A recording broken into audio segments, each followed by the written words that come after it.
मराठवाड्यातून कारण जरांगे पाटलांच्या उपोषणाला पाठिंबा देण्यासाठी बीड जिल्हा बंदची हाक देण्यात आली।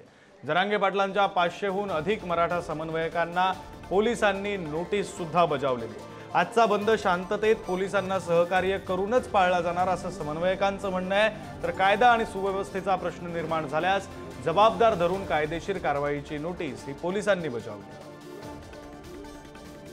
मराठा संघर्ष योद्धा माननीय मनोज जरांगे पाटील यांचा आज उपोषणाचा 5वा दिवस आहे आणि त्यांना समर्थन देण्यासाठी संपूर्ण बीड जिल्ह्यामध्ये बीड जिल्हा बंदची हाक दिलेली आहे।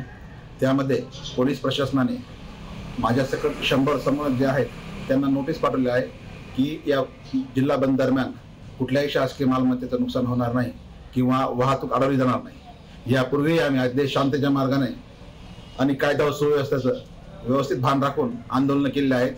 आज सुद्धा सर्व जे कार्यकर्ते आहेत ते सर्व कार्यकर्ते अतिशय पोलीस प्रशासनाला सहकार्य करून शांततेच्या मार्गाने बीड जिल्हा बंद ठेवणार आहेत।